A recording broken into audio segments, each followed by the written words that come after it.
Ако те пита един българин какъв си, ти му кажеш аз съм влах, значи говориш румънски. Знаеш, направи асоциация с Румъния. Румъния цуна има. Разбираш? Ники Поли, не си прав. Това е само един юридически термин, нищо повече. Румъния си има територия наречена Румъния.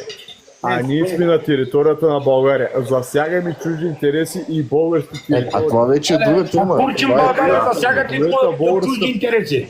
Добре, това вече е друга тема. Турците в България засягат и Тогава чужди вече могат да се замесят български институции, което ще... 30 години чака българските институции има добри. Какво нещо незаконно ли Веднъж ще правим? излизаш и ще замесваш българските институции. Нещо незаконно ли правиме, добрине?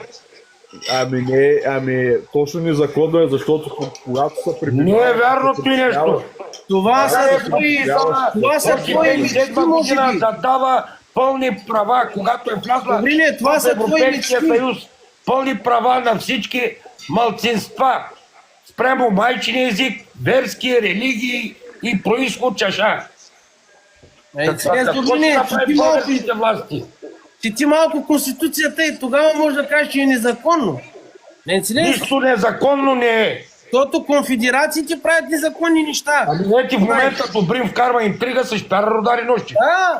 Анкетите Рудари с Требо Романо. Рудари са дяди. Дари на пласън целяга, истината и не искат. Те са конеска пак. И само конфедерация ще дните се мярга и това е. Митко, че сватбу в очама са, аз да обям за други неща. Защо? Юмаро, аз съм бил пико до ракио, обаче пак отидохме на тази тема. Нямаше смисъл да... Нощо, че не са рокала. Съд ли лайфа не е сериозен, утре вече Дайте, чакай само да дам малко думата на Гошо и на Самуил да каже по това, което говорим. Някой ще вземе ли? Самуиле се отглушил. Да, тук съм. Самуиле, ще кажеш ли нещо по темата до сега това, което се говори? За мен искам да не се карат хората тук. И друго е всеки да се, който как се е самосъзнал, така се остане. Просто как казвам и така, нещо се изкара полезно дева. Няма смисъл от тия караници да се направи един хубав лайф някъде с джаз, с дата, разбираш културно, лекичко да се подхванат темите, без да има нерви.